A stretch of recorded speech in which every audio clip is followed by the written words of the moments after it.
disehatkan, juga jadi wasilah sebagai penggugur dosa dan amal soleh. Amin ya Allah ya Rabbal Alamin. Kalau gitu mari kita mulai. Bismillahirrahmanirrahim. Sudah tepat jam 20.00. KMP-nya kita mulai ya. Kelas mendalami psikologi. Teman-teman terima kasih udah hadir. Kalau kelas dasar psikologinya kapan? Oh, kelas dasar psikologinya mau dibikin nanti sama teman-teman di Makna Makna Wellness ya.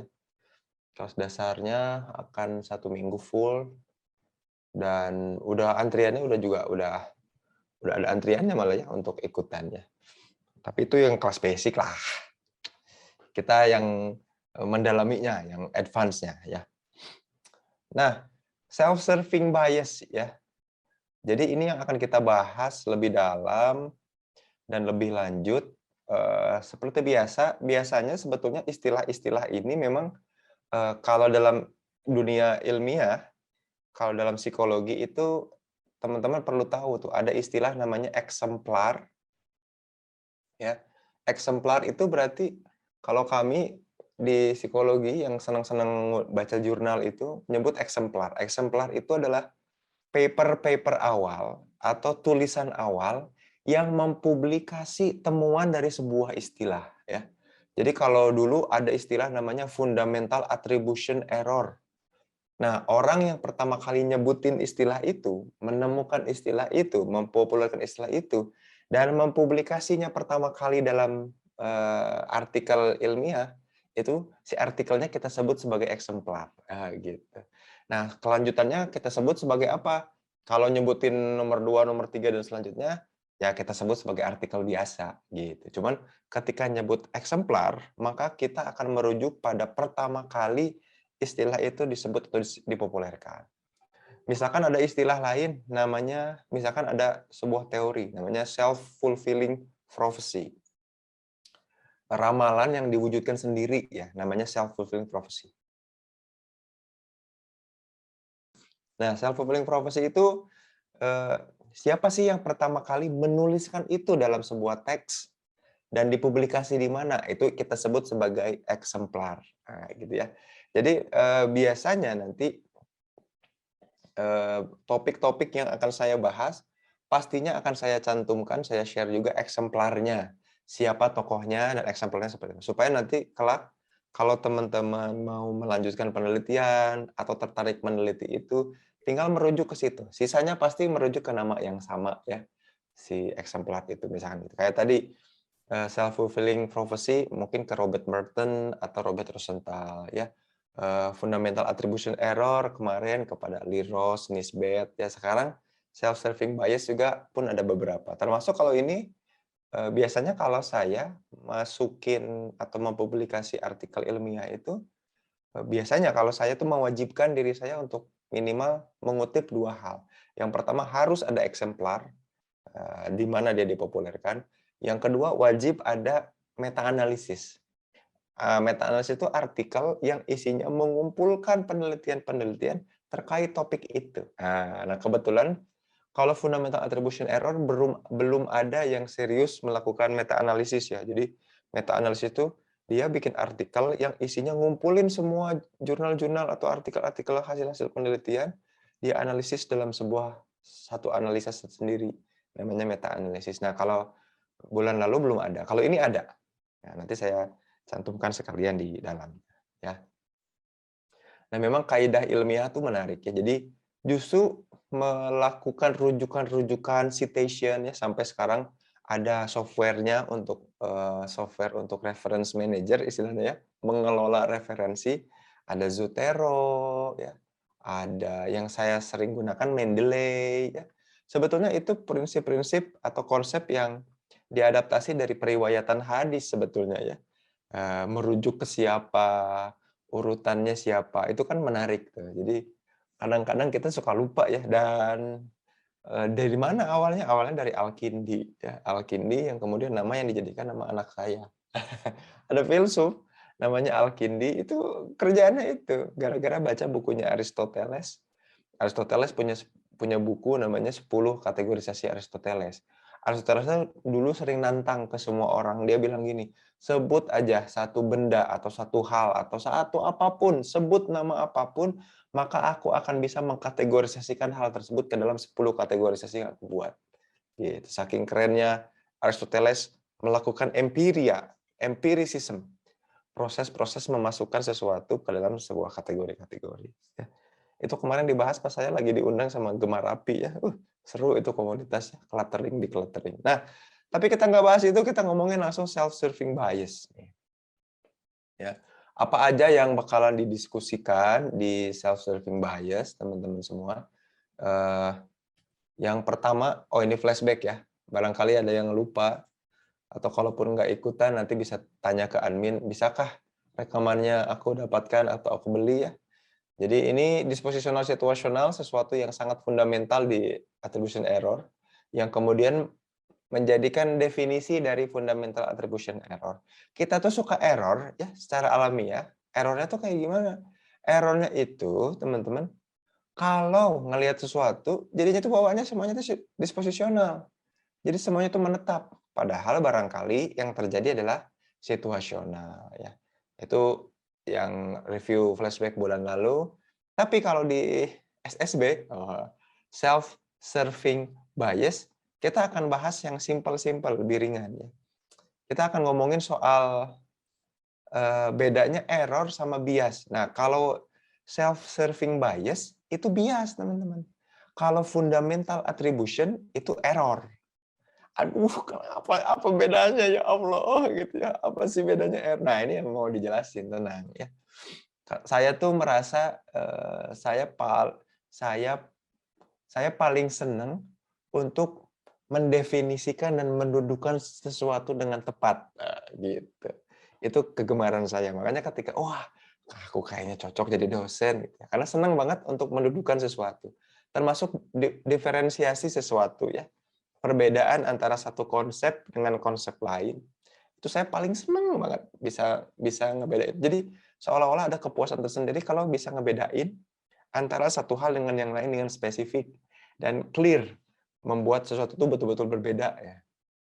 Itu senang banget ya.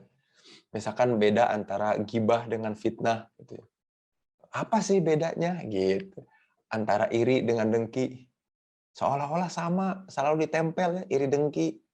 Tapi ternyata beda gitu.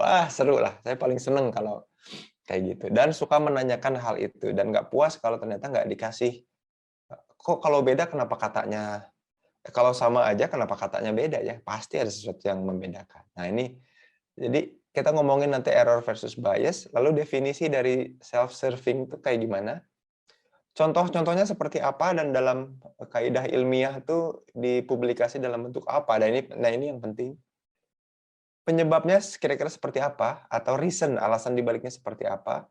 Lalu nanti bagaimana cara mereduce-nya? Karena kemudian dibandingkan dengan fundamental attribution error, dia alamiah. Jadi kalau fundamental attribution error itu alamiah.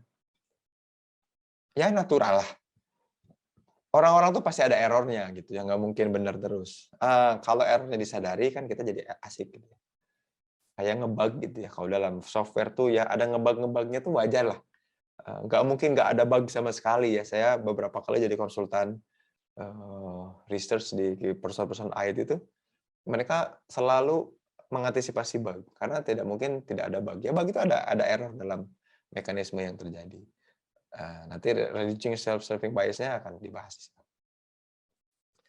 Oke, kalau mau bertanya boleh nanti ya, raise hand atau share di kolom chat juga boleh. Nah, emang beda ya antara error dengan bias ya? Nah, kira-kira tadi udah disebut ya. Tadinya ini mau jadi pertanyaan. Kira-kira beda ya error dengan bias? Nah, kira-kira yang mana nih yang bias? Yang error yang mana, yang bias yang mana? Kalau tidak disengaja dan alamiah, itu kira-kira apa? Error apa bias? Kalau disengaja dan juga sistemik, itu bias apa error? Nah, teman-teman boleh coba chat jawabannya. Walaupun sebenarnya tadi udah disebut ya, salah ya. Malah udah disebut duluan ya. Beda ya error dengan bias ya. Aduh, aku sama sekali blank Kang, ini maksudnya apa ya? Error. Dengan bias ya. Nah, kalau sama sekali error nanti dijelasin. Ada yang mau coba jawab dulu? Kira-kira error yang mana? Yang tidak disengaja dan alamiah? Atau yang disengaja dan sistemik? Sistemik tuh artinya gini, urut-urutan cara yang diulang tuh pasti hasilnya sama. Itu sistemik artinya. Urut-urutan cara yang kalau diulang hasilnya sama. Error itu tidak disengaja. Error yang di atas. Error kayaknya yang disengaja sama sistemik. Oh. Error alami, bias disengaja. Error disengaja. Salah tulis. Jadi galau. Nah, kegalauannya ini error apa bias? Gitu ya.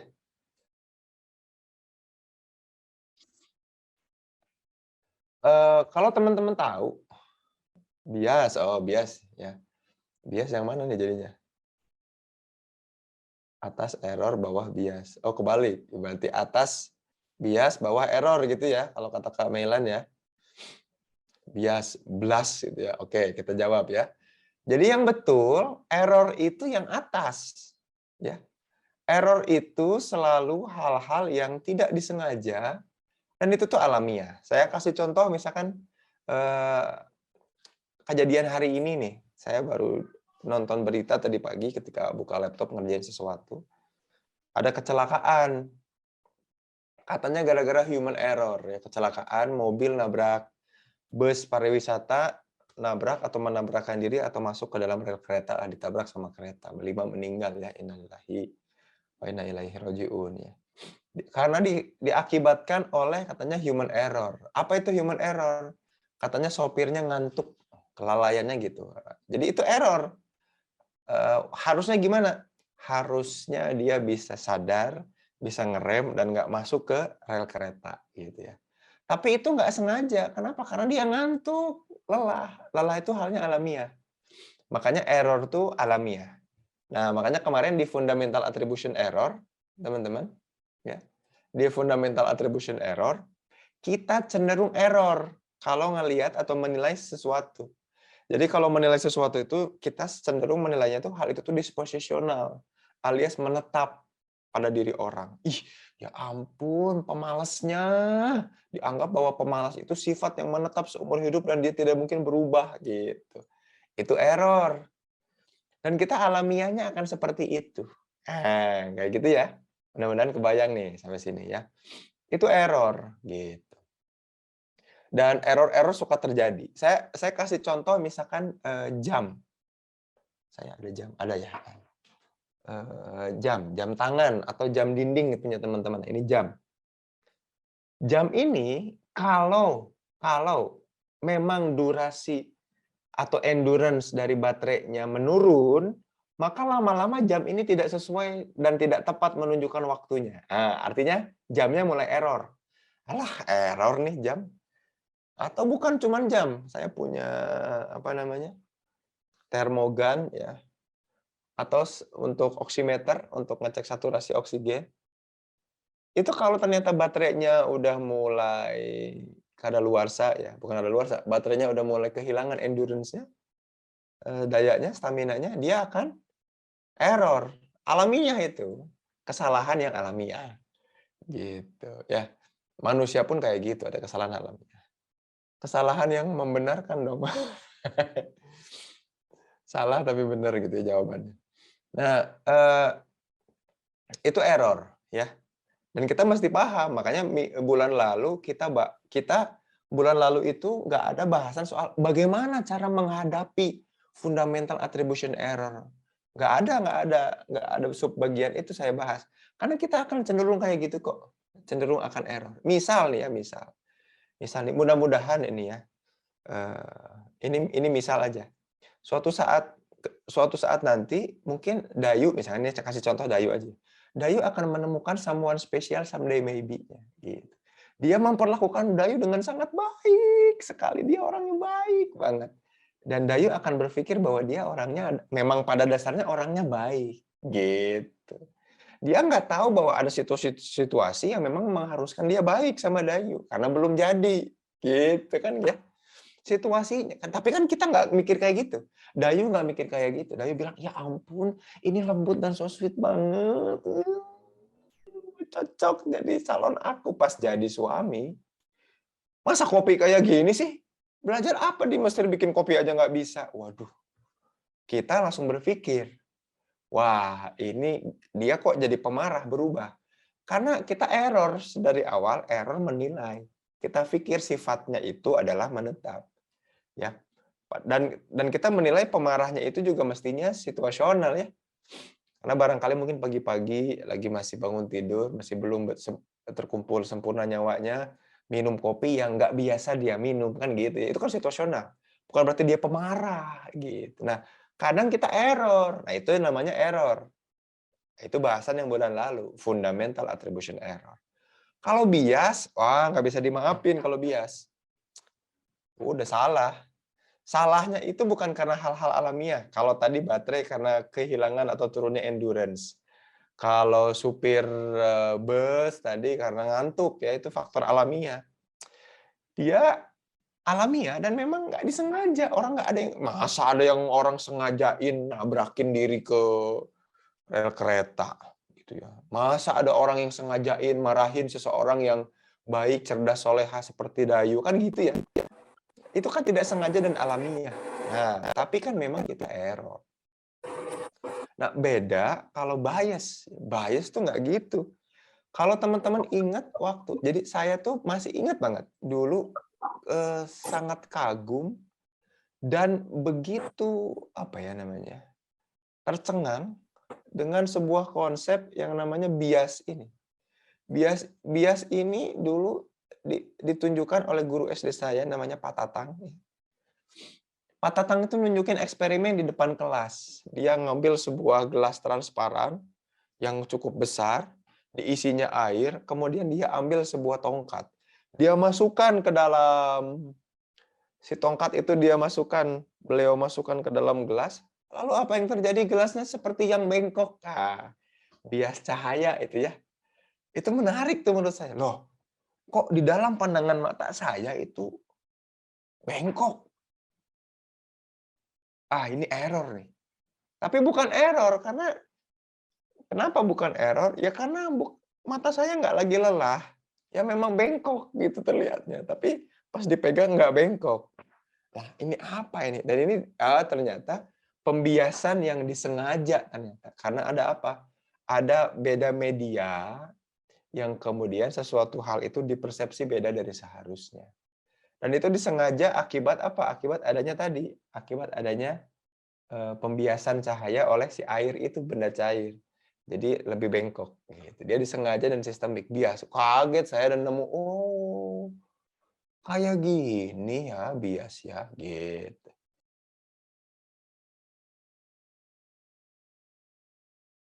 Nah, mudah-mudahan sampai sini jelas ya. Jadi kalau bias, dia kesalahan yang memang disengaja dengan bertujuan. Saya kasih contoh jam tangan tadi. Nah, saya mohon izin ngasih contoh jam tangan tadi. Kalau ternyata energi dari baterai menurun, endurance dari baterai menurun, maka jam tuh jadi ngaco.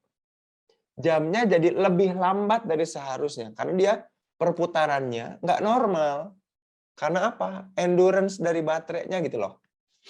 Ya. Itu error kalau kayak gitu. Ya. Kalau ternyata baterainya jamnya nggak sama, mestinya jam sekian, sekarang malah jam sekian gitu. Mestinya sekarang jam 8.20 misalkan. Jam berapa yang benar ini? Oh, jam 20.18. Ini di saya jam 20.17 tuh.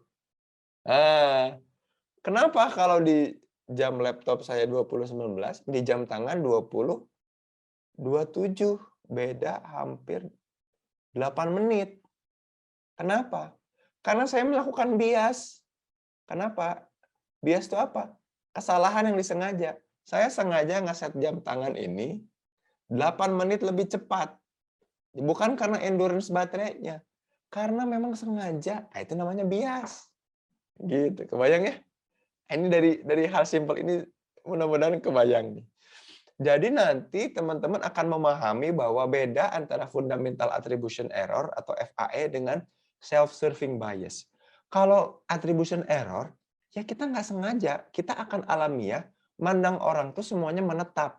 Kalau dia baik, baiknya menetap selamanya. Kalau dia jahat, jahatnya menetap dan selamanya.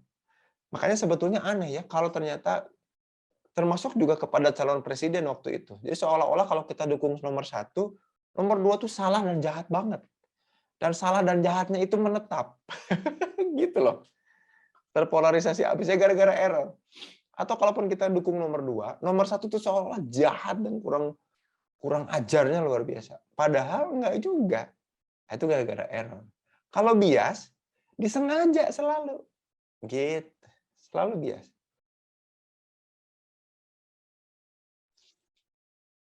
Nah, makanya kalau ditanya pendapat, bagaimana pendapatmu tentang A? Aduh, aku punya hubungan sama A. Maka pendapatku pasti bias. Artinya apa? Cenderung disengaja dan secara sistemik pasti akan mendukung atau memfavoritkan, membenarkan tokoh A. Nah, itu bias. Makanya dalam penelitian-penelitian kualitatif nih, kalau buat teman-teman yang suka metode penelitian, wajib bagi peneliti menuliskan bias refleksivitasnya. Kira-kira aku sebagai peneliti di sini kan nggak bisa betul-betul netral. Kira-kira apa ketidaknetralan aku dalam menganalisa data ini? Saya kalau nulis artikel kualitatif suka kayak gitu ya. Contoh nih yang lagi saya tulis untuk dipublikasi itu tentang perselingkuhan. Saya lagi neliti kenapa orang berselingkuh dari sudut pandang pelaku selingkuh. Karena seringkali teman-teman yang dipublikasi di penelitian ilmiah itu korban dari perselingkuhan atau orang yang dapat cerita, dapat pengalaman orang lain yang berselingkuh. Nggak pernah orang berselingkuh. Nah, saya nulisin bias saya sebagai peneliti. Bias saya sebagai peneliti apa? Adalah orang yang juga anak dari korban perselingkuhan. Ibu saya diselingkuhi sama suaminya, mama saya diselingkuhin sama suaminya. Korbannya ini nih anaknya, gitu ya. Untung nggak broken home ya. Kalau broken heart sering ya. Kalau broken home ya mudah-mudahan. Alhamdulillah sejauh ini enggak ya. Gitu. Nah, saya bias berarti dalam menganalisa data nanti karena saya punya kepentingan ingin menunjukkan seperti apa orang yang berselingkuh. Gitu. Ada bias ya. Dia disengaja dan sifatnya apa sistemik tadi ya. Sistemik itu apa? Urut-urutan cara yang kalau kita ulang-ulang hasilnya tuh pasti sama. Namanya bias. Gitu. Contohnya tadi jam tangan tadi. Contohnya jam tangan tadi. Kalau error itu baterainya udah mau habis, tiba-tiba jam jadi ngaco. Ah, itu namanya error. Jamnya error. Kalau jamnya bias, kita sengaja nih. Katakanlah siapa ya? Oh, ini Sania sama kayak Dayu ya, dia lagi di Mesir ya. Sania jamnya mungkin error. Mungkin jamnya error, tapi lama-lama jadi disengaja. Oke, supaya aku nggak telat di Mesir ya, maka aku akan cepetin jam aku 5 menit. Dia sengaja salah terus jamnya kan. Tapi salahnya disengaja. Dia lagi bias. Begitu teman-teman. Nah, yang mesti waspadai adalah orang itu boleh nggak sadar soal error, boleh. Nggak apa-apa. Tapi bias itu tuh ternyata dipelihara, teman-teman.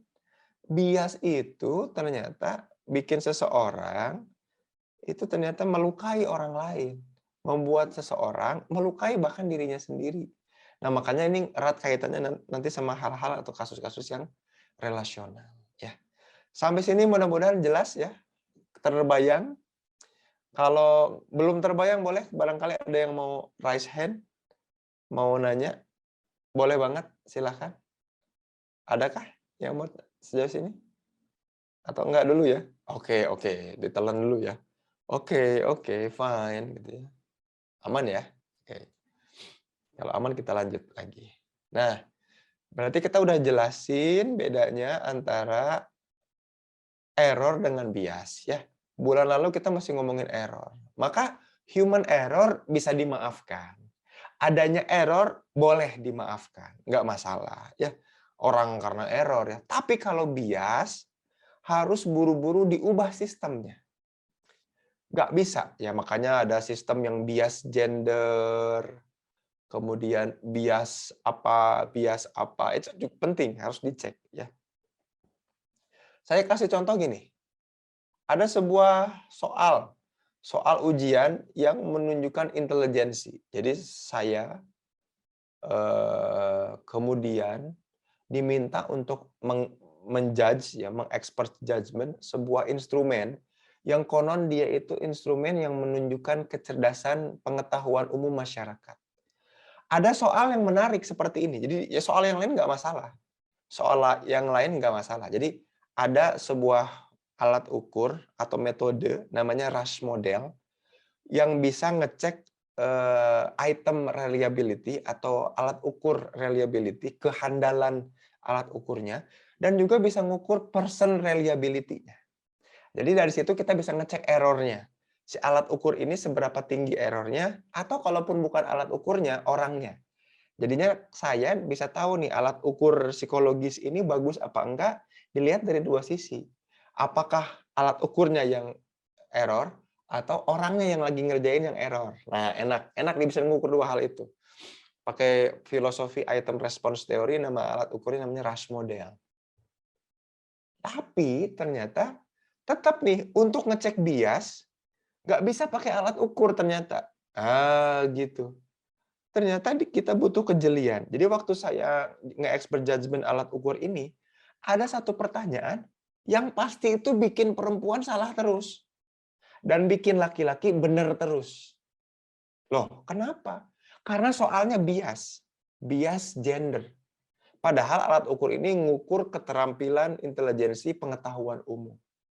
Bayangkan saya ngasih ke Dian ya sebuah pertanyaan. Dian atau ke Zahro, kira-kira Lionel Messi itu pertama kali bermain sepak bola berasal di klub mana? Kira-kira Dian tahu nggak? Lionel Messi nggak tahu kan? Bukan berarti wawasan pengetahuan umumnya rendah, benar nggak? Nah, tapi dideteksi alat ukur, alat item itu bagus. Karena nggak karena orang yang menjawab artinya pengetahuannya bagus menurut ukurannya. Jadi secara error dia aman, tapi secara bias dia nggak aman. Laki-laki yang suka main bola pasti tahu siapa Lionel Messi. Pasti tahu dia lagi di tim mana atau berasal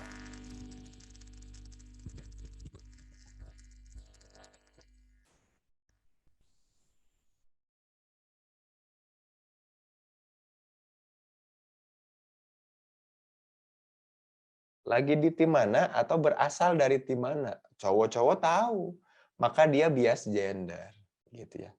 Atau kebalik, misalkan ada yang wawasan pengetahuan umum itu kayak gini. Maid adalah bahan yang paling aman dan waterproof untuk digunakan sebagai make up. Kira-kira bapak-bapak atau cowok-cowok bakal tahu nggak kayak gitu? Ya, kan enggak ya. Maka soal seperti itu, walaupun nanti level errornya rendah, tapi tingkat biasnya tinggi. Wih, segitu ya. Ini pemahaman awal dulu soal error dan bias ya. Alhamdulillah. Mudah-mudahan ini. Apa ini? Ini. Maaf, bukan lebay keyboardnya. Nah, keyboardnya error.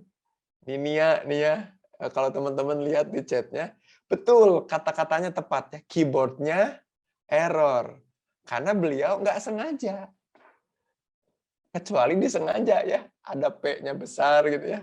Dulu zaman masih pakai handphone Nokia tuh kayak gitu ya. Ada orang-orang alay yang nulisnya tuh gede kecil gede kecil.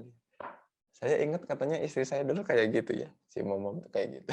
Gede kecil gede kecil. Penjahat yang merencanakan kejahatannya juga bias. Iya, bias kenapa? Karena ditutupi cara dia memandang, menjelaskan perilakunya dan perilaku orang lain ditutupi oleh sesuatu, oleh motif-motif itu. Motif-motif yang membuat dia melakukan kejahatan, ya. Dendam, nafsu, keinginan memiliki yang ternyata bias. Betul, ya. Contohnya juga kayak gitu. Nah, kalau keyboardnya error, ya. Seru nih, benar-benar bisa jelas ya. Nah, alhamdulillah dari sini kan enak nih. Nah, kita lanjut ya. Nah, jadi definisi kalau self-serving bias sendiri definisinya apa? Kalau fundamental attribution error, kita suka error. Nilai sesuatu tuh seolah-olah menetap dispositional. Ya, bukan situasional. Padahal kita mesti aware. Segala sesuatu pun ada situasinya. Nggak mungkin dia berdiri sendiri. Itu error. Tapi kalau self-serving bias itu gini nih. Ini merujuk pada kecenderungan kita ya. Ketika mengatribusi diri kita secara internal, itu kita akan mengatribusi ke personal faktor. Kalau hasilnya adalah positif. Kalau outcome-nya positif, atribusinya internal. Oh, ini karena aku gitu ya. Contoh, kalau Dayu ternyata lulus di Mesir, kumlot, ketika mencoba menjelaskan kok bisa kumlot itu ya.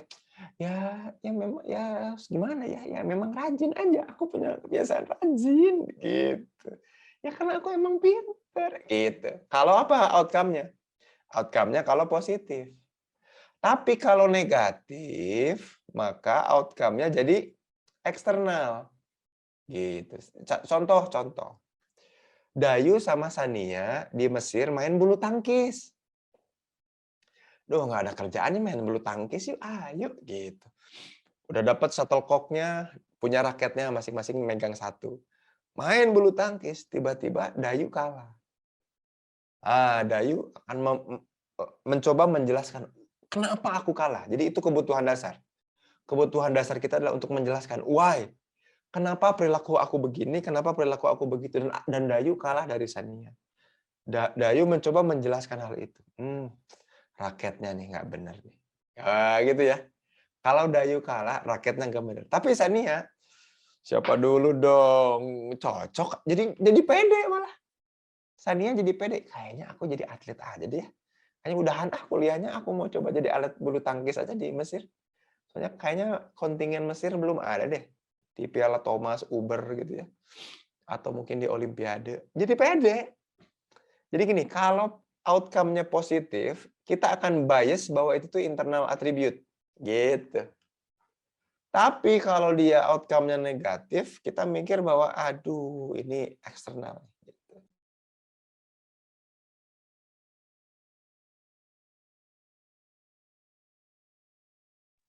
Ya, sampai sini memang jelas ya, kebayang ya. Asik ya. Self-serve. Nah, ini bias nih.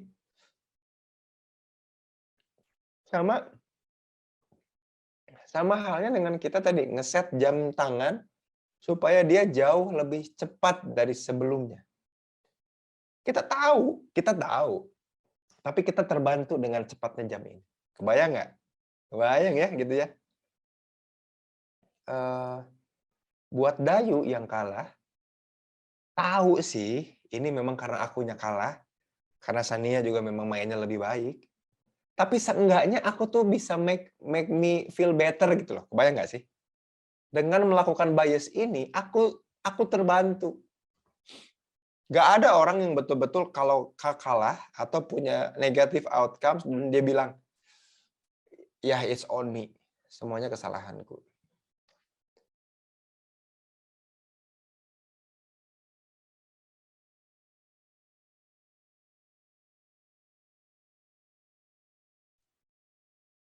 Sorry ya.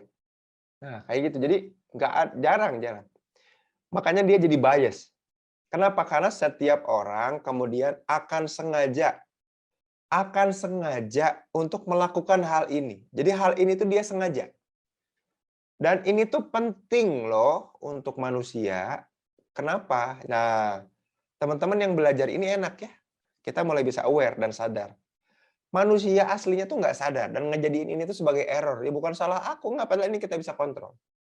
Kalau FAE nggak bisa kita kendalikan, ya mau nggak mau kita akan ngerasa bahwa itu menetap selamanya di position. Tapi kalau ini kita bisa kendalikan. Kenapa ini bisa dikendalikan, tapi kalau kita nggak mau, nggak ngerti? Karena kita butuh. Dayu butuh untuk make herself feel better dengan bilang bahwa raketnya. Atau kalau yang cowok-cowok lagi main PS, waduh sticknya nih. Sticknya nih nggak asik nih, ini sticknya nih pasti, ini sticknya nih, oh tukar-tukeran. Kayak gitu. Karena supaya make ourselves feel better. Ya. Buat yang dapat positive outcomes, dia juga nggak fair.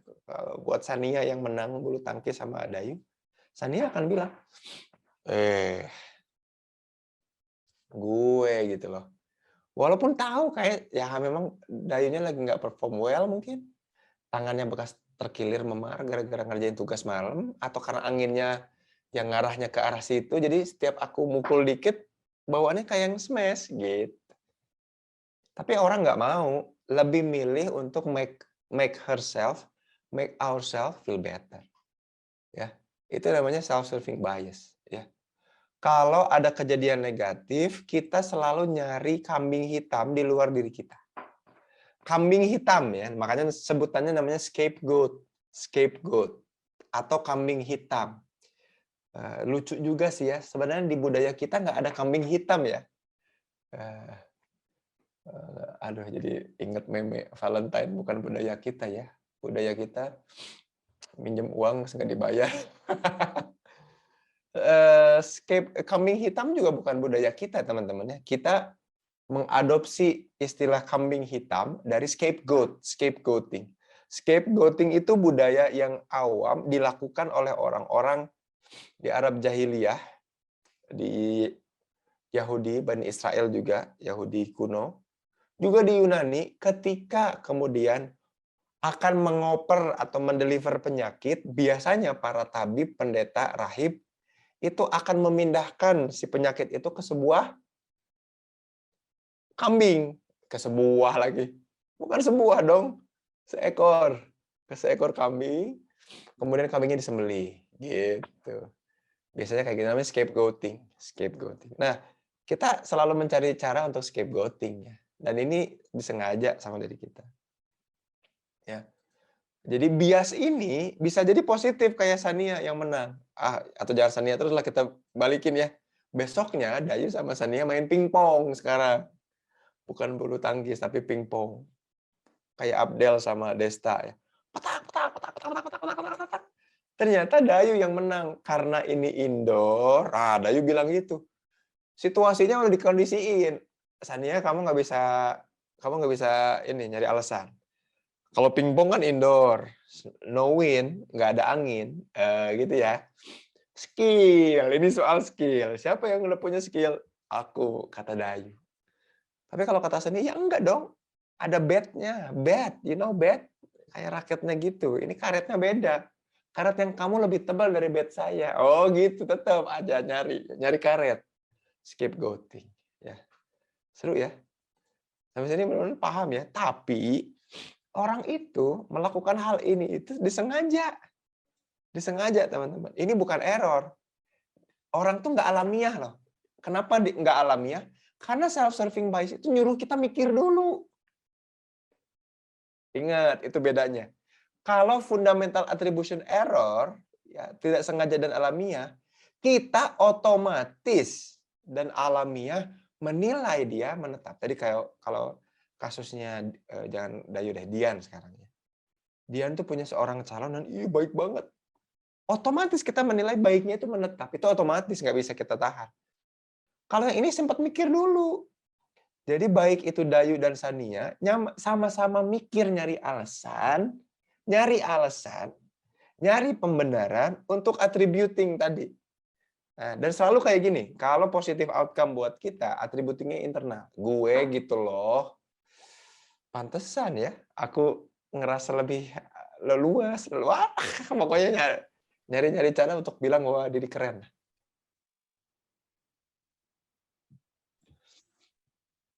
Kalau teman-teman nggak percaya, coba ingat-ingat lagi zaman waktu SMP, SMA ya.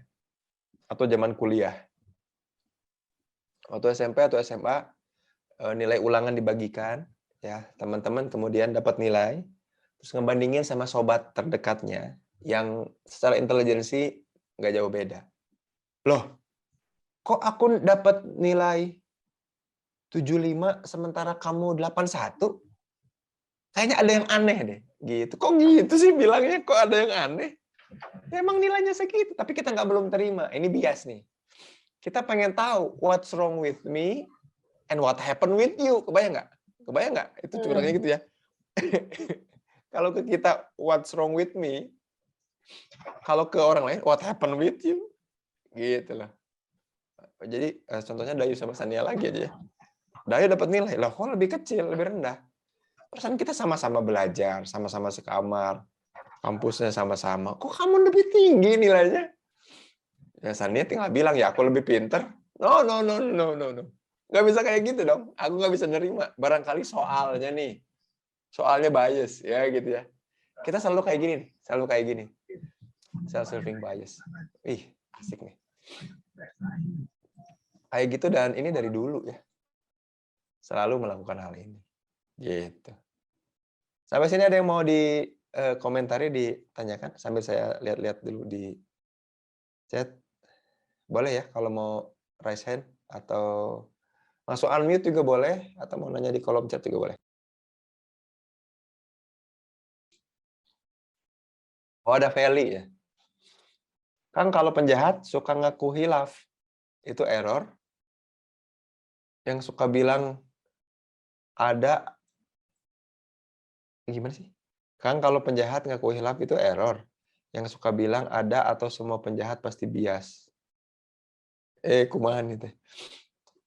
Kalau penjahat ngaku hilaf itu error atau semua penjahat pasti bias. Makanya tergantung kejahatannya. Gitu ya. Makanya selalu ada praduga tak bersalah. Pokoknya semua orang yang diproses hukum itu tidak bersalah. Kan itu prinsip asas praduga tak bersalah kan gitu ya. Semua orang di mata hukum itu tidak bersalah sampai terbukti sebaliknya. Gitu dulu loh. Nah, yang kemudian dihukum itu adalah orang-orang yang kemudian melakukan kejahatannya memang karena bias. Bukan karena error. Kalau karena error nggak bisa dipenjara. Gitu. Termasuk tadi ya. Termasuk sopir yang kemudian menyebabkan kecelakaan yang menyebabkan meninggal dunia, dicek dulu nih. Kalau ternyata dia padahal masih bisa punya kendali terhadap kejadian itu, ya itu berarti error. Tapi kalau dia nggak punya kendali, dia punya kendali, namanya bias. Ya. Siti Zahro bilang, berarti bias bisa positif juga ya Kang? Bisa banget. Bisa. Nah, disinilah kemudian awal mula istilah populer namanya toxic positivity. Di psikologi nggak dibahas toxic positivity. Karena di kita udah dibahas pakai definisi ini dari dulu. Namanya apa? Self-serving bias. Ya memang orang mau bakal biasnya kayak gitu. Jadi nggak ada toksik-toksikan. Gitu sebetulnya. Ya. Apakah sama dengan narsistik, Kang? Beda. Narsistik itu ide. Jadi gini, narsistik itu kondisi, bukan kecenderungan. Kondisi di mana kita sangat mencintai diri kita berlebihan, sampai-sampai kemudian kita tidak bisa mengembangkan diri lebih baik dan terganggu kesehariannya. Itu namanya narsis. Ya, kan kisah narsis itu dari Narsisus, sosok di mitologi Yunani yang kemudian dia nggak sengaja, teman-teman, melihat refleksi dirinya di sebuah danau. Ya ampun, aku ganteng banget. Bukan cuman ganteng, tapi dia jadi nafsu birahi sama dirinya sendiri. Gara-gara nafsu birahi sama dirinya sendiri, dia loncat dan memeluk refleksi dari dirinya di sungai atau di danau, kejebur, tenggelam, meninggal. Narsistik itu ide bahwa aku tuh begitu mencintai diriku sampai-sampai aku terganggu kesehariannya gara-gara mencintai diri yang berlebihan. Gitu. Apakah itu kemudian bias? Enggak, bukan bias, itu mah gangguan. Gangguan jiwa. Makanya masuknya ke narcissistic personality disorder, ya. Dia gangguan masuknya. Bukan ke bias. Kalau bias ada yang disengaja. Kalau disorder, ya orangnya disorder. Disorder itu berarti dia nggak tahu juga bahwa itu tuh gangguan atau kelainan. nggak sadar. Ah, itu narsistik. Begitu. Kalau lalai berarti error ya? Ya, betul. Bias lebih banyak untuk pembenaran ya. Bias itu justru proses untuk nyari pembenaran kan tadi kayak Sania dan Dayu tadi. Dayu bilang angin gitu. Padahal mau udah mah kalah aja lah. Udah kan ya? Gitu. Tapi kan nggak bisa dong. Harus nyari. Nah nyarinya lewat bias. Gitu my friend. Ya. Bias ada yang positif kata Hanan. Kalau error selalu negatif. Apa bisa positif juga? Ya kalau valensinya ya namanya juga valensi ya. Bisa positif bisa negatif. Ya, tapi error itu sifatnya selalu menetap. Contoh tadi ya. Ya ampun ada cowok begitu baik sama aku. Ih, berarti dia memang pada dasarnya baik banget. Nah, itu errornya tuh di hal bahwa baiknya dia tuh menetap. Padahal bisa jadi baiknya dia tuh karena situasi. Karena situasional. Kata Rara, Kang, tapi self-serving bias ini agak sama fight from self. Maksudnya gimana ya? Maksudnya gimana ya? Reaksi bertahan seseorang dengan menutupi kelemahan dan cara. Oh, apakah itu tuh cara kita untuk kemudian menutupi kelemahan? Ya iya betul. Makanya bias. Gitu, Neng. Jadi ini tuh suatu hal yang penting untuk kita pahami dan pelajari.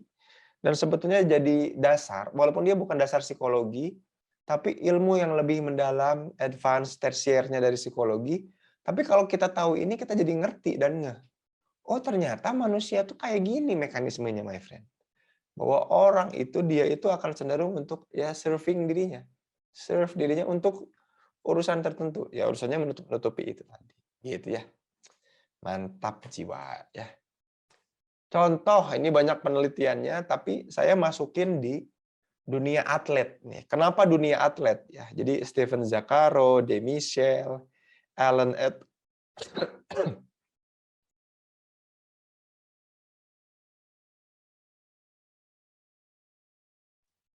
Allen ini yang saya bilang sebagai meta analisis tadi ya. Jadi Allen ini mengumpulkan kurang lebih 69 penelitian yang isinya ada 10.500 atlet. Kenapa penelitian soal self-serving bias itu pada atlet? Karena kemudian para peneliti mikir kayak gini. Atlet itu jadi gini ya. Atlet itu sebuah pekerjaan yang selalu mempertahankan orang pada titik kondisi optimalnya. Gitu ya. Atlet itu kan orang-orang yang kerjaannya tiap hari itu kondisi fisiknya tuh atau kondisinya tuh harus selalu perform, harus selalu prima. Atlet itu harus selalu in prime condition. Itulah makanya usia karir atlet pendek, teman-teman. Ya. Memulai umur 17, mengakhiri itu tahun umur 30. Beda dengan kita ya, yang bukan atlet ya, performance-nya biasa-biasa aja.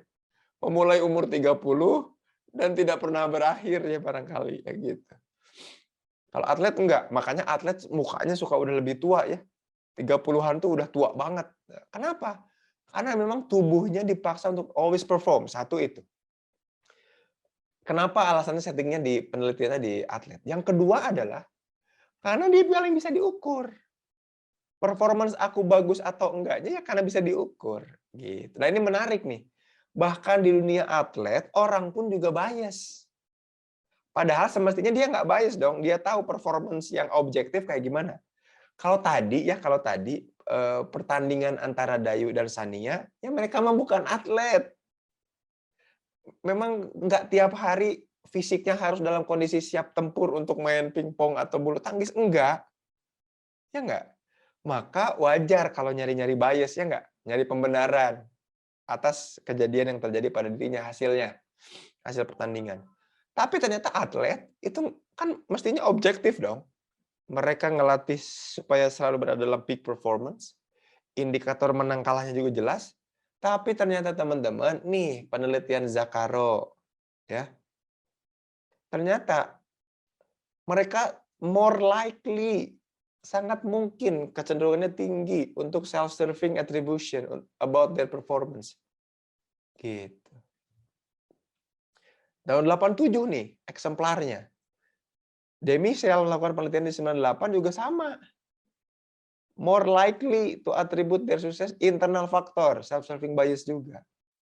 Di 2020 diteliti sama Allen. Ya.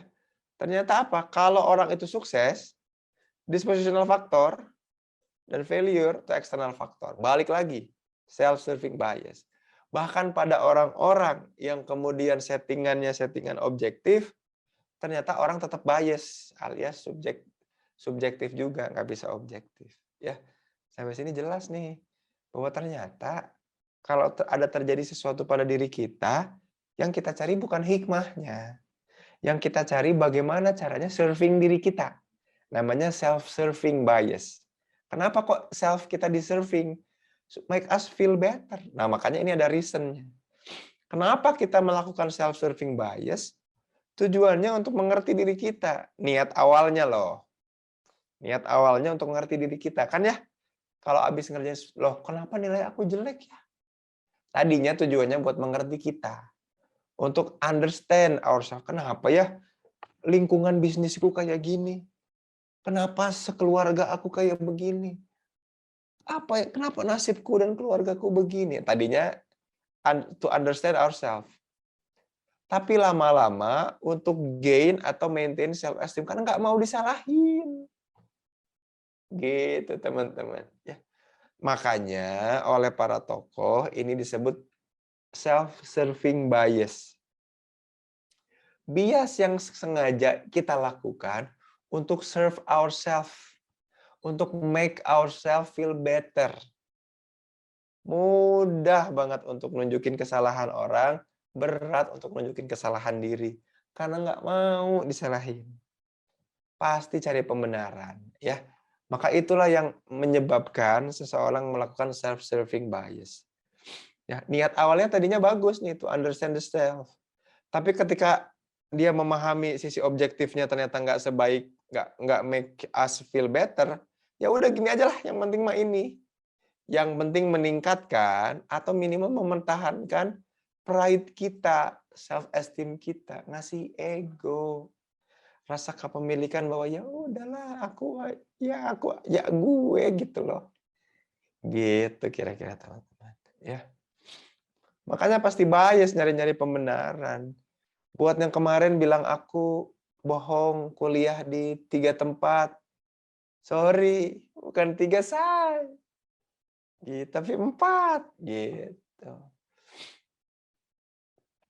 Bukan. Itu bias. Udah aja bilang aja lagi nggak kuliah gitu sekarang. Ini susah ya. Cuti gitu, cuti. Kan belum tentu dilanjut. Gitu. Aku ditunjukin video itu sama Prof. Kuncoro soalnya. Mana Zen, kamu jangan-jangan juga nggak beres. Iya, iya siap-siap Prof. Mau aku beresin. Gitu. Soalnya aku S3-nya nggak beres-beres juga nih. Gitu ceritanya. Jadi tujuannya untuk ini. Makanya orang lebih milih nyari pembenaran daripada mengakui kebenaran. Kebayang ya? Nyari. Enggak, bukan. Tapi kan aku nggak gitu. Contohnya nih, Zain Permana nih, belum beres di doktornya nih. 1 ujian lagi. Kok nggak dikerjain ya disertasinya? Kenapa ya? Gitu. Lagi cari pembenaran. Oh, karena istri hamil. Ya dong. Ya dong, istri hamil dong. Ngelahirin masa nggak jadi ayah siaga, gile loh. Ini pas udah lahiran, karena Omikron nih sampai sekarang masih mampetnya, masih batuk-batuk. Ya dong, Omikron dong. Masa Omikron ngerjain disertasi gitu loh. Itu kan eksternal atribut semua. Padahal yang ngerjain kan gue, mestinya gue yang harus ngerjain. Tapi kan nggak mau nerima itu, pride-nya tinggi. Tadinya mau ngerjain disertasi. Cuman udah keburu janji ada kelas KMP. Alah, alasan lagi. Goyang sampai sini ya. Itu cuman serving to myself supaya aku merasa feeling better aja, teman-teman. Mestinya ngerjain disertasi. Ya, mestinya aku ngerjain disertasi, mestinya ngerjain proposal pendirian S2 nih, saya lagi disuruh digadang-gadang jadi kaprodi S2 di Unjani. Terus juga bikin program buat Asosiasi Psikologi Militer, ditanya sama Laksamana ya, bintang 2 Jenderal Bu Wiwin, "Ayo Kang Zain, kita bikin program." Nah, gimana ini?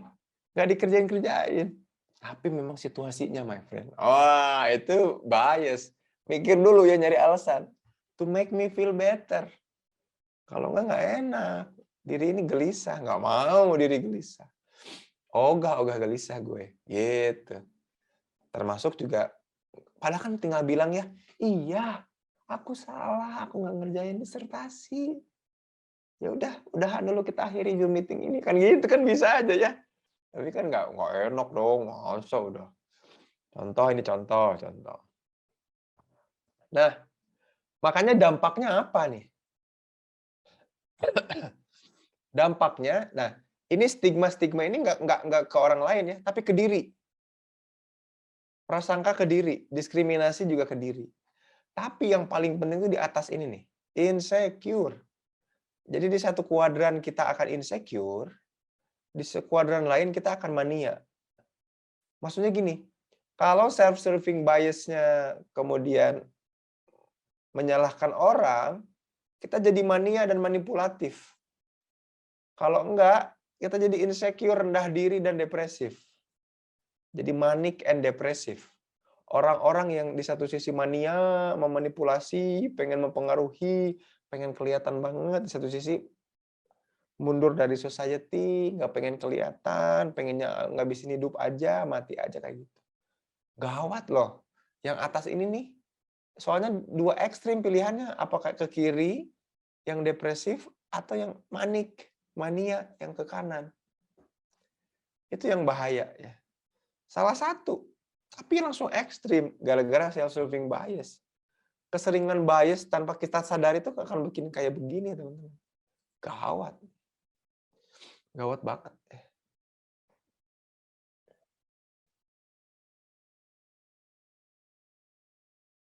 Oke. Pertanyaannya bagus nih. Dari Zahro. Kalau bias cenderung nyari alasan, tapi kalau nyari alasan apakah pasti selalu bias? Pasti. Kalau kita lagi nyari alasan, itu tuh pas lagi self-serving bias. Ya. Misalkan contoh, nih Zahro ditanya, kenapa terlambat? Misalkan ini misalkan ya, kenapa terlambat? Kenapa kan why? Berarti kan mikir ya, lagi nyari alasan, itu lagi serving diri sendiri. Ya abisnya tadi jalanan macet. Kenapa nggak minta maaf aja, udah terlambat, titik, kan udah case close, ya nggak sih? Tapi kan, ya tadi soalnya jalanan macet, udah mah macet, hujan susah nyari mamang-mamang gojeknya. Kalaupun udah ada, lambat jalan mamangnya, terus aja jadi nyalahin orang lain. Gitu. Makanya betul, nyari alasan itu dalam bentuk bias. Ya. Nah, kalau udah gitu harus ngapain dong kata Rara? Nanti ya, kita akan bahas. Overthinking dampak dampak SSB juga nggak? Overthinking. Prosesnya iya betul. Overthinking juga kemudian ya kan mikirin alasan, kalau nggak nemu, gitu. Nah, ini pertanyaan Rara ya. Lalu bagaimana untuk nge-reduce atau meng-overcome ya? Kalau nggak bisa dikurangin, ya minimal diatasin lah. Ya. Gimana cara overcome-nya? 3 cara. Ya. Tapi gini teman-teman, ya. 3 cara ini teman-teman boleh cek di jurnal manapun. 3 cara ini juga belum tentu berhasil. Gitu loh. Jadi ya gimana ya? Jadi walaupun kita udah tahu mekanismenya, kita udah tahu apa namanya, tapi ini tuh semacam sesuatu yang ya penyakit ringan dalam psikologis kita lah. Jadi kalau beberapa literatur bilang ini nih. Tapi ini sifatnya kalau dalam dalam hadis itu doif lah, lemah gitu ya. Tapi saya pakai aja karena ya memang nggak ada lagi. Jadi pakai ini pun ternyata kita susah juga untuk mereduce si self-serving bias. Yang pertama sadar dulu nih. Sadar bahwa objektif utama dari kejadiannya itu apa sih? Misal, Sania sama Dayu main bulu tangkis. Objektif utama dari bulu tangkisnya apa? Emang ada menang kalah gitu? Yang penting keringetan, Kang, olahraga, ya udah itu, selesai. Ya nggak sih? Kalau sadar objektif utamanya itu, ngapain perlu kita pikirin, kenapa aku bisa sampai kalah, coba? Ngapain sih harus mikirin kayak gitu kan ya? Kalau ternyata objektifnya adalah keringat olahraga. Malah justru nggak rame kalau ada yang menang. Karena kalau tujuannya, pernah nggak sih teman-teman main bulu tangkis gitu, yang niatnya itu memang olahraga, bukan untuk menang kalah. Kalau niatnya untuk olahraga, kan enaknya tuh TikTok, kebayang nggak sih? Kita tik, orang yang sana tok. Terus jadi nggak beres-beres, nggak ada si shuttlecock itu nggak nyampe ke tanah. Kan itu yang seru ya. Kalau pertandingan kan beda. Pertandingan itu kan gimana caranya cepet-cepetan jatuh ke tanah, dan itu bukan di area kita. Kan gitu peraturan bulu tangkis tuh. Kan jadi nggak seru kalau ternyata goals utamanya adalah olahraga. Nah, makanya penting untuk membangun awareness. Tapi tetap sekali lagi, ini cuman gombal aja, tips gombal. Karena pada kenyataannya, walaupun kita sadar, ya kita dengan sadar juga nyari pembenaran, gitu loh. Ya tapi kan kalaupun cuma olahraga, ya tapi jangan kalah gitu loh. Gitu kata Dayu tuh. Ya tapi walaupun ya ini cuma olahraga, tapi ngelihat muka Sania yang menang tuh, yang sumringah tuh aku nggak rela. Gitu. Iya pembenaran. Nggak bisa, orang nggak bisa. Walaupun udah aware, psikologisnya nggak bisa bohong. Nggak mau, aku mau menang, nggak mau kalah. Gitu. Nggak bisa. Walaupun aku akan senang jika kamu bahagia, tapi kalau udah dibagiin nilai ujian, ya elah, aku senang kamu nilai ujiannya segitu, tapi aku nggak mau kamu tuh lebih gede dari aku, gitu. Makanya ada lagu Billie Eilish bagus ya. I wish you happy but not happier. Kebayang nggak sih? Aku berharap kamu bahagia, tapi jangan lebih bahagia dari waktu sama aku. Kebayang nggak? Aku harap kamu bertemu sama someone yang great, but no one better. Tapi jangan lebih baik dari aku. Gitu. Biasnya manusia tuh. Self-serving itu ke arah situ. Itu lagu Billie Eilish ya, bener nggak sih? Teman-teman kalau tahu, coba share di kolom chat. Bener lagu Billie Eilish nggak ya?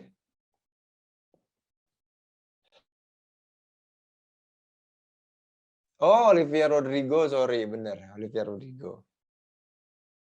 Ya. I wish you happy, but not I wish you happy. Gitu ya. But not, tapi jangan sebahagia ketika bareng sama aku gitu. Aduh, gile. Gitulah pokoknya lagunya. Kan gitu, self-serving bias banget.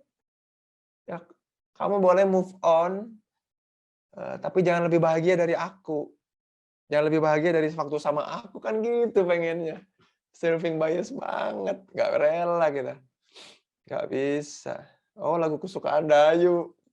Pantesan. Iya, iya, iya, awareness ya. Nah, yang lalu cara kalau udah aware, cara keduanya adalah mengidentifikasi dan merekognisi ya. Oh, iya juga ya. Goals-nya ini tuh cuman olahraga.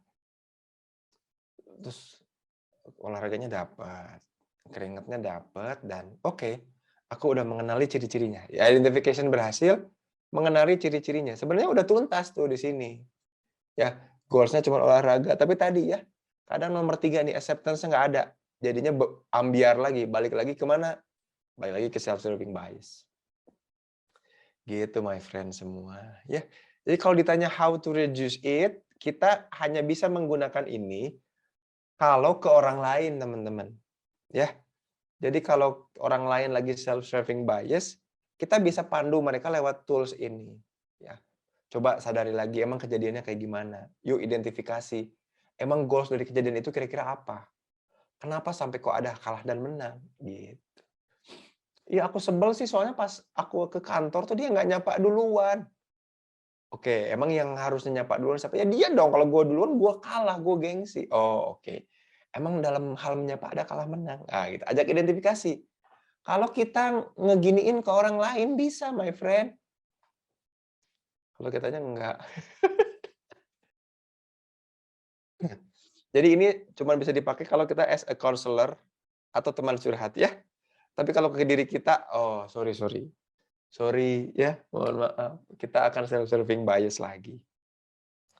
Omdo memang. Ya, ilmu psikologi itu memang ilmu omdo ya. Aku bisa explaining ke teman-teman, ngejelasin itu, tapi bisa jadi ke aku sendiri pun aku nggak bisa ya. Bias gitu. Ini serunya belajar ilmu psikologi itu memang berobat jalan. And never ending journey ya gitu. Dan yang paling susah tuh di acceptance ya. Tapi kalau kita pakai ini bisa pakai jadi tools buat tadi ya teman curhat, psychological first aid ya. Buat teman-teman kita yang kemudian ih, kejadian ini tuh diem banget dan gamuknya tuh gara-gara orang lain. Padahal ya kan kita juga punya kendali dan punya andil atas kejadian hal itu. Seru-seru nih. Oke, ini udah selesai sebetulnya ya. Nah, ada beberapa hal yang penting tapi tadi lupa di-share ya. Jadi si self-serving bias ini hampir mirip-mirip sama actor observer effect ya. Tokohnya namanya Nisbet. Hampir mirip tapi sebenarnya beda. Ya. Jadi kalau self-serving bias itu kita men-serve diri kita untuk dapat pembenaran supaya kita makes us feel better. Gitu ya. Itu kalau ke kita. Tapi kalau ke orang lain ada istilah namanya actor observer effect. Apa itu actor observer effect? Kita itu kesulitan untuk bisa bersimpati dan berempati ke orang lain. Saya kasih contoh sahabat saya nih ya. Bukan nama sebenarnya ya, walaupun bisa dicari dan itu bisa jadi benar. Ada 2 sahabat saya, saya sering banget kayaknya cerita ini, tapi mudah-mudahan di sini belum pernah diceritain ya. Bentar batuk dulu. Ada sahabat saya namanya Sandi, ya. Sandi ini punya mantan pacar, punya mantan, namanya Ica. Sandi ini sangat sayang sama Ica, gitu teman-teman. Suatu saat, Ica tiba-tiba tidak membalas teleponnya, membalas SMS-nya, ini waktu masih zaman dulu, waktu zaman saya SMA kan gitu ya. Ternyata dia pacaran sama orang yang kaya banget. Jadi dia selingkuh, pacarnya si Ica ini selingkuh sama seseorang yang ternyata punya pom bensin, gitu. Jadi kerjaan selingkuhannya Ica ini dia anak dari pengusaha pom bensin. Ya kebayang ya kan berarti kaya banget. Nggak kaya banget sih, kaya lah. Sandi sedih dan sakit hati. Setiap kali kita nongkrong, every day, Sandi itu muram. Padahal Sandi itu biasanya suka ngasih punchline yang lucu. Nah, sahabat saya satu lagi namanya Nandang. Nandang ini bisa dicari ya, basis Panas Dalam. Ya. Band namanya The Panas Dalam. Terkenal ya, Pidi Baik yang bikin Dilan sama Milea. Nah, Nandang ini kesel karena tiap hari ngelihat Sandi itu murung terus. Akhirnya si Nandang bilang gini, "San, kenapa sih kamu tuh kayak gini, San?" Diam, si Sandi nggak ngejawab. Si Nandang nanya lagi, "Apa karena gara-gara Ica?" Si Sandi mulai diem, tapi mulai mau ngangguk. "Mm-mm," gitu katanya. "San, please lupain Ica. Aku aja bisa lupain Ica. Masa kamu nggak bisa?" Nah, kebayang nggak? Aku aja bisa lupain Ica. Masa kamu nggak bisa? Gitu. Itu namanya actor observer effect. Ya pasti si Nandang bisa lupain Ica. Orang Ica bukan siapa-siapanya Nandang, ya nggak sih? Ya iya. Nah, kita tuh suka kayak gitu. Termasuk cara kita menilai ke adik kita. Ya ampun, Dek. Penjumlahan gitu aja kok nggak bisa. Tinggal ngejumlahin itu loh. Tinggal ngejumlahin. Masa 7 tambah 5 nggak bisa? Duh, Dek, yang itu dong. Barangkali kita kalau di seumur dia, lebih lebih parah dari itu nggak bisanya, kan ya? Tapi kita nggak bisa bersimpati dan berempati gara-gara apa? Actor observer effect. Nah, ini juga salah satu efek lain dari self-serving bias, teman-teman. Hati-hati. Nah, ini masuk ke diskriminasi orang lain, diskriminasi diri ya. Diskriminasi diri dan diskriminasi orang lain. Nah, makanya ngaruhnya ke relasi, tuh bahaya tuh di situ. Actor observer effect ini juga ngaruh ke bagaimana cara kita melihat orang lain gitu. Ya ampun, gitu doang bayangin deh. Oh gitu, nyebelin tuh yang kayak gitu, nyebelin. Misalkan ada orang curhat tiba-tiba, "Aduh aku sakit hati banget." Ya ampun, gitu doang sakit hati, lu masih mending ya elah baper banget sih lu, gitu. Baperan banget dan lain. Padahal enggak, itu namanya actor observer effect ya. Udah lama banget tuh, dari tahun 71 sampai sekarang, Nisbet ini masih ya. Lee Ross, Nisbet itu masih ngomongin soal actor observer effect ya. Nah, kalau kata Haider, nah ini yang bikin saya punya job sama Facebook, saya pakai banget buku ini. Namanya The Psychology of Interpersonal Relation. Tadi ya, proses yang terjadi ketika self-serving bias. Jadi gini, self-serving bias itu akan ngaruh banget ke hubungan relasional kita teman-teman sama orang lain. Ya, contohnya tadi, Dayu dengan Sania. Dayu, mohon maaf ya ini ya, bulan ini Dayu dan Sania ya. Kalau aja Dayu kemudian ketika kalah main bulu tangkis, lalu dia bilang, "Good game ya Sania, selamat ya, kamu berhak memang jadi pemenang." Udah, relasinya bagus. Kebayang nggak sih? Sania akan appreciate dan hubungan mereka berdua akan baik-baik aja selamanya. Kemana tuh bestie? Gitu ya. Akan jadi bestie forever. Tapi kan orang nggak terima. Nah, itulah yang disebut dengan, jadi gini, menurut Haider, di The Psychology of Interpersonal Relation,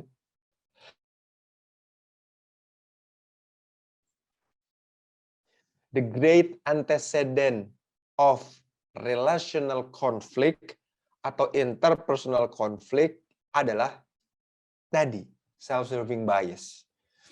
Yang menjadi penyebab utama dari konflik-konflik yang terjadi adalah self-serving bias. Tadi kayak tadi, andai aja Dayu tuh bilang, "Good game, makasih ya." Udah tuntas.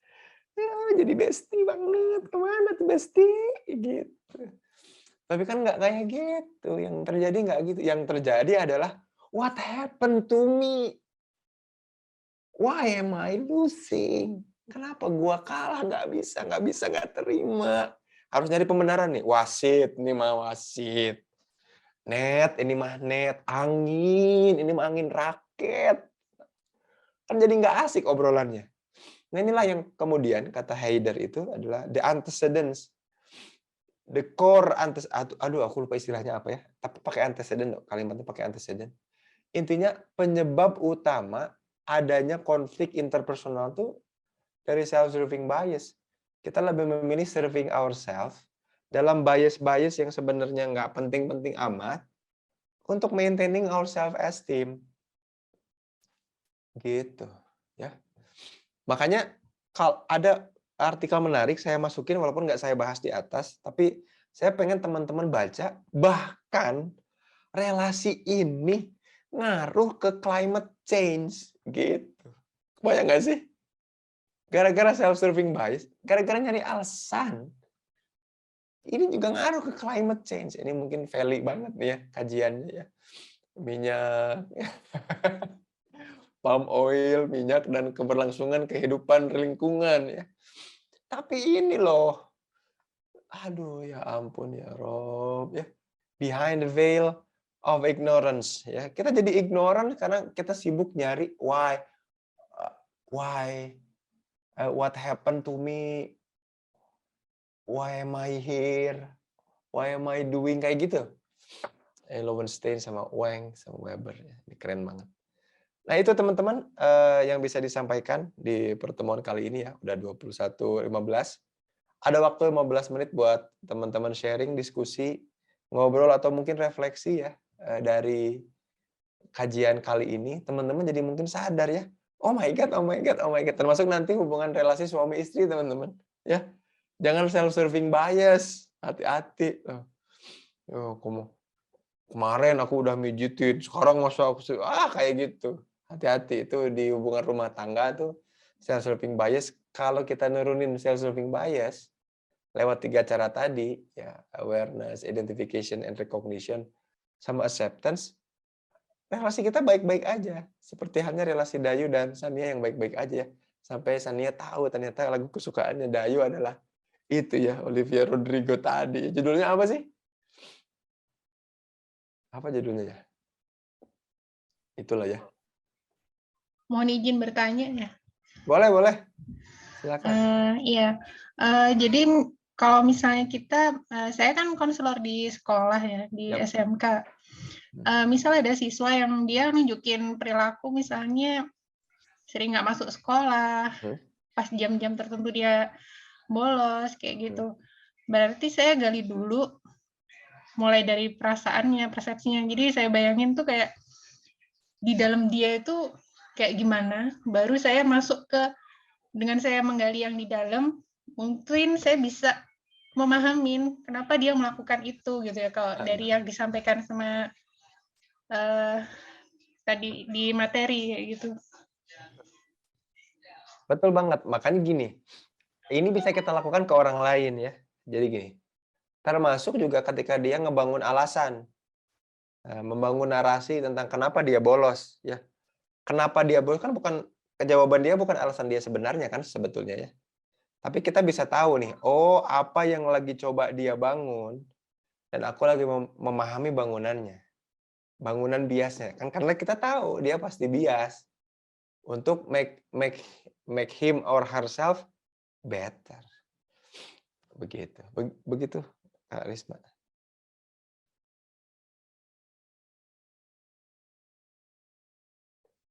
Ada lagi yang mau bertanya?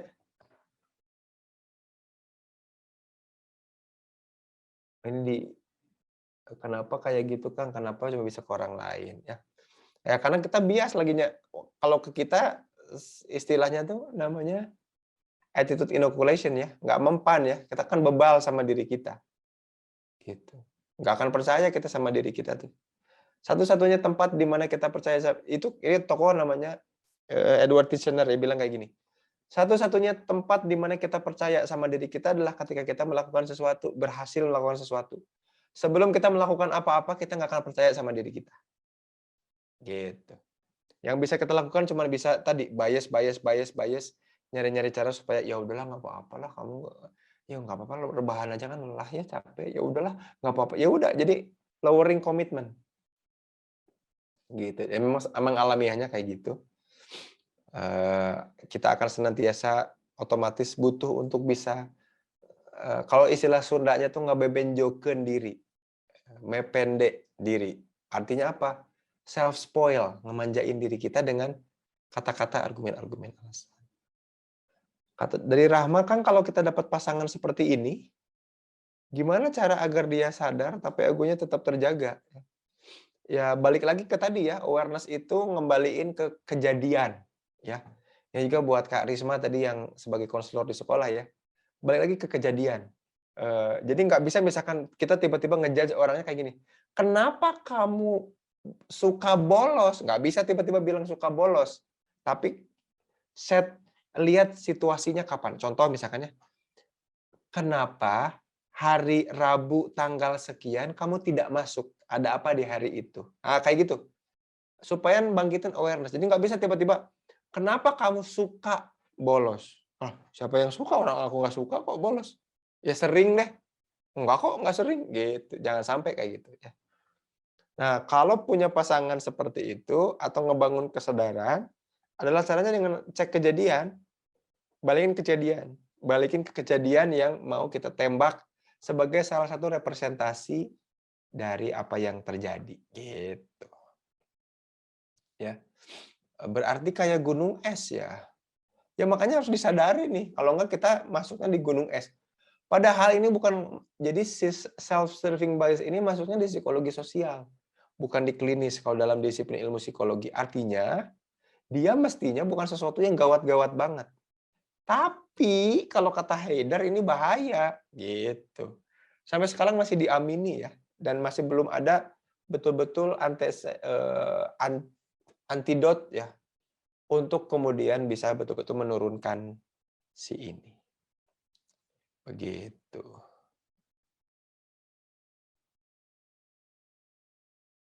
Kalau aku overthinking terlalu banyak menilai ya, Kang, ya. Overthinking tuh fenomena di mana banyak terjadi bermunculan, ya kurang action sih. Bukan karena terlalu banyak menilai, kurang action.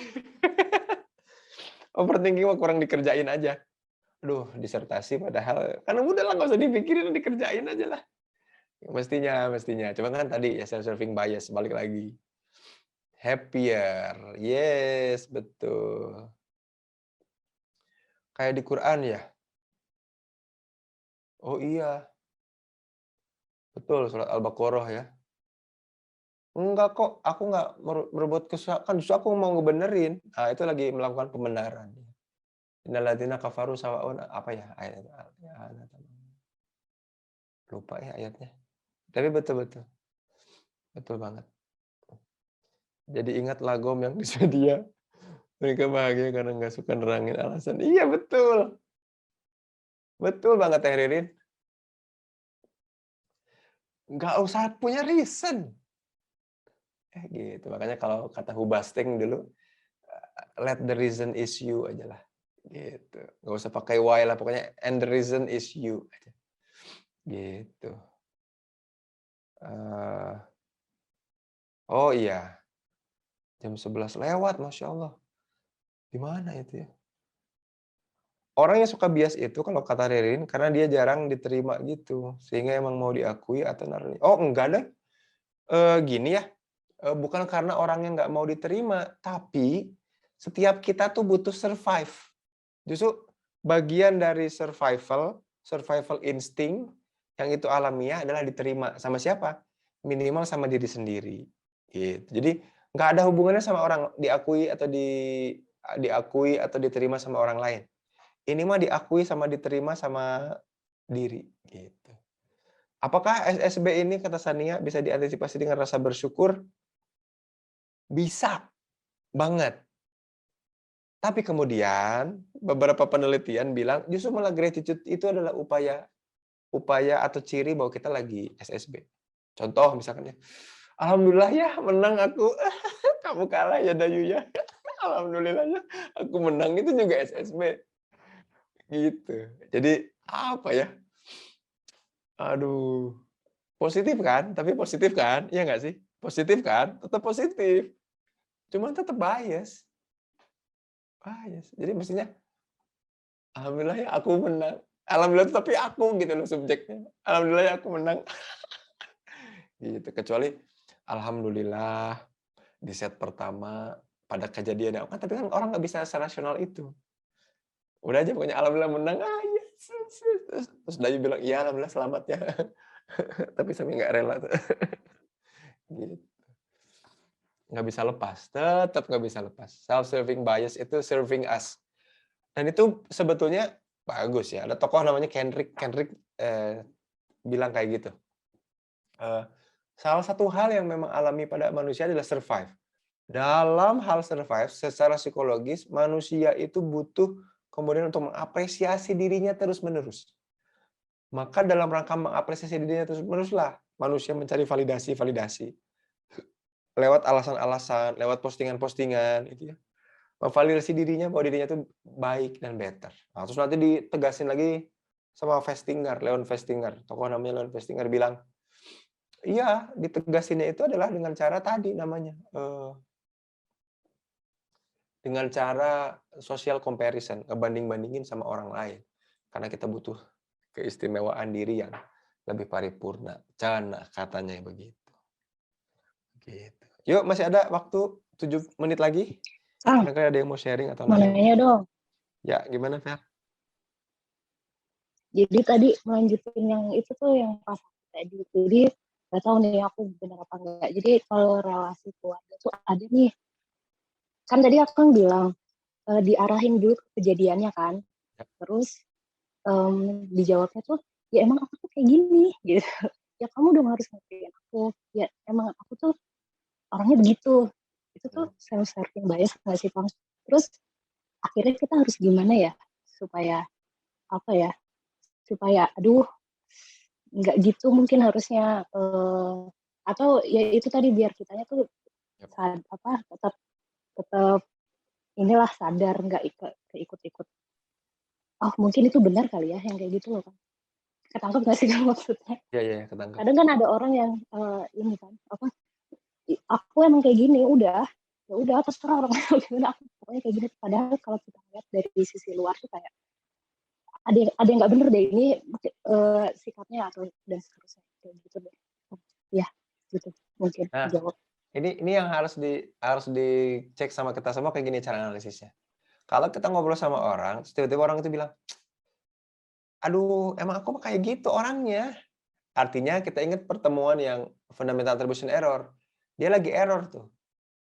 Dia lagi error dengan bilang bahwa aku tuh orangnya begini dan memang ini tuh menetap pada diri aku. Jangan nyuruh aku berubah atau jangan nyuruh aku melihat situasi. Kenapa? Karena aku menetap gitu. Nah, cuman errornya ini dia pertahankan sebagai biasnya dia terhadap dirinya. Jadi errornya ini membangun kenyamanan sama dirinya. Kebayang nggak sih? Ya emang aku mah kayak gini orangnya. Lu mau syukur nggak apa-apa. Ya nggak bisa gitu dong. Situasinya kan pasti beda-beda. Nah, kita ajak untuk aware, ada situasi lain gitu. Kita ajak dia untuk aware bahwa kita bisa keluar loh dari jurang-jurang bias ini gitu. Cuman memang ini hanya bisa terjadi ke orang lain. Kalau ke diri sendiri tetap aja gini ya, aku bisa banget nih ya nge-counseling orang, ngajak orang buat ngerjain skripsinya, tesisnya. Disertasi sendiri nggak dikerjain, gitu. Kayak gitu, Vel. Ya, makanya kan, oh orang kayak gini mah lagi disposisional nih, lagi error. Aku ajakin situasional lewat awareness tadi. Oke, ajak identifikasi mana yang faktor-faktor situasionalnya. Supaya nggak bias, coba dibalikin lagi. Supaya bisa dinilai lebih objektif, begitu. Dan tepat kata Aini, makanya kenapa jiwa sportif itu penting. Jiwa sportif tuh ya no reason lah, aku kalah ya kalah, udah.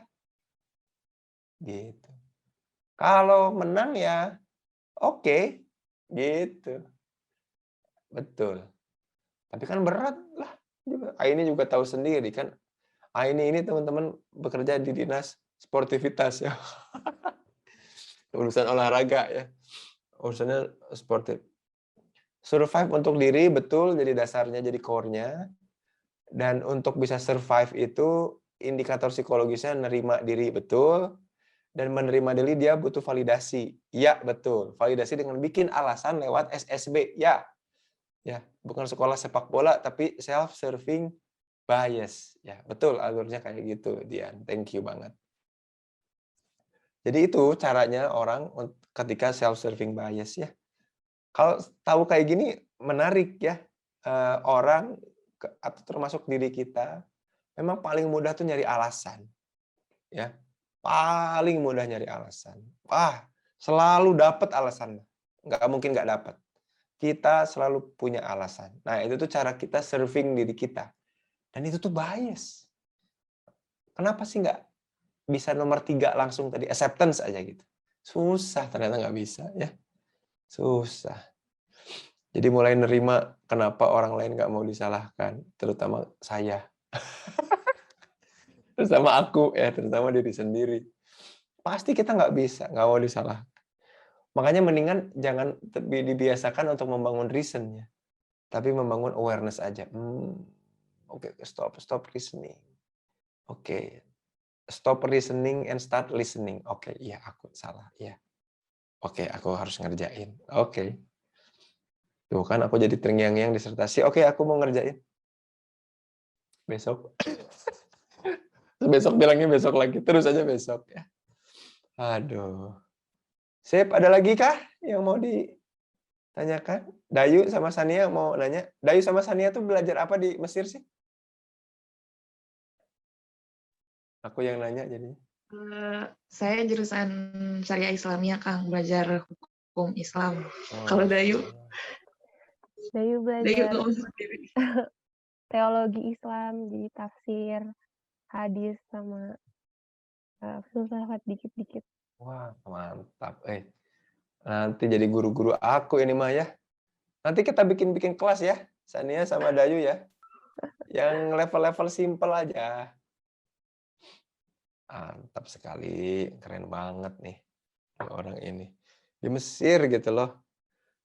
Apa tadi? Hashish apa? Martabak Mesir itu apa? Hashish. Halawish kesukaannya Sania. Hawawish. Oh, kesukaannya Sania. Hawawish.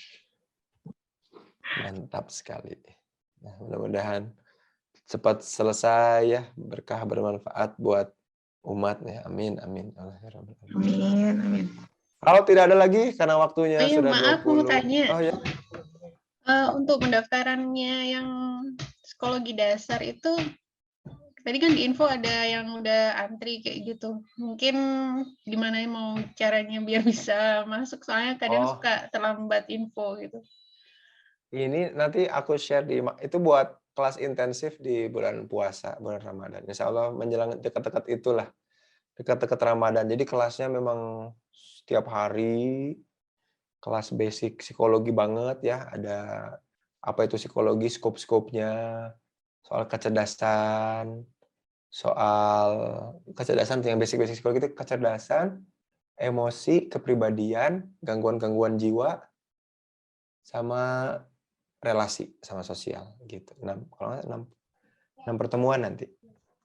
Setiap hari di bulan Ramadan gitu. Nanti juga di Hey Academy ada yang gratisnya, aku ngundang psikolog-psikolog, jadi supaya habis subuh nggak pada tidur lagi, aku bikinin kelas talk show sama para psikolog-psikolog, nanti bahas topik-topik tertentu. Udah ada topik-topiknya, psikolog-psikolognya juga udah oke. Gitu. Jadi minggu 1 itu, minggu kedua kelas dasar psikologi, minggu kedua aku kayaknya ke Al-Bahjah. Mau nginep di sana ya, mau ikut masantren. Oh iya. Enggak ada yang ada event juga. Gitu kan. Berarti nanti di-share ya? Ya, nanti insya Allah di-share. Ada di-share di ini. Alasan sebenarnya penting nggak penting ya? Iya betul ya. Betul banget. Berat banget kalau self-serving bias. Makanya dengan memahami ini mudah-mudahan teman-teman jadi paham, jadi clear, jadi jelas ya. Psikologi itu ilmu yang asik nih, memfasilitasi banget kita untuk lebih kenal sama diri kita, bagaimana cara kita memandang dunia, dan kemudian bagaimana semestinya bersikap terhadap dunia. Ya, terima kasih sudah hadir dan join di kelas mendalami psikologi ya. Bulan depan, insya Allah kita akan bahas soal halo effect ya, impression formation atau halo effect. Betapa kesan pertama begitu menggoda. Dulu ada iklan Axe ya, sering ada kalau suka nonton TV zaman dulu. Kesan pertama begitu menggoda. Itu penting betul. Betul banget. Itu penting banget. Dan di psikologi itu ngaruh-ngaruhnya namanya halo effect. Ya, itu yang mesti kita waspadai dan itu kita akan bahas bulan depan ya. Oke, segitu aja pertemuan kali ini. Apakah kita akan berfoto bersama? Kalau berfoto bersama, silahkan buat open kameranya dalam waktu 3 detik dihitung. Alnida, siapkah memfotokan? Pak, sinyalnya kurang stabil, Oh gitu? jadi nggak muncul semua gambarnya. Oh, nggak muncul semua gambarnya. Oke, coba kita cek. Tapi bisa motoin nggak? Nit, aman ya? Nggak? Iya, Pak, tadi ada beberapa yang difoto. Oke. Yuk, mari kita coba. Ini ada 2 slide kalau di saya. Mari aku hitung ya. Nanti Nida yang capture. Siap? Jempolnya. 1, 2, 3. Ditahan dulu. Tahan. Oke, sip. Alhamdulillah. Yang kedua perlu nggak, Alida? Aman? Tadi udah, Pak, kalau buat slide udah. 2. Oke, terima kasih ya. Alhamdulillah. Mudah-mudahan kita jadi orang-orang yang bantu orang lain untuk lepas dari biasnya dan kembali aware dan mindful terhadap dirinya dan apa-apa yang dilakukannya. Hatur nuhun pisan, mohon maaf atas salah-salah kata. Mari kita saling mendoakan supaya sehat berkah semuanya ya. Dijauhkan dari musibah, bala, orang-orang yang kriminal dan juga yang berniat mengganggu, dan Allah lancarkan, mudahkan jadi wasilah dalam kehidupan, selalu dipanjangkan umurnya dalam kemanfaatan, diluaskan rezekinya dalam keberkahan, dan selalu bersama orang-orang yang saling mencinta kepada Allah dan dipertemukan kelak di surganya yang penuh kenikmatan. Amin. Pamit. Assalamualaikum warahmatullahi wabarakatuh.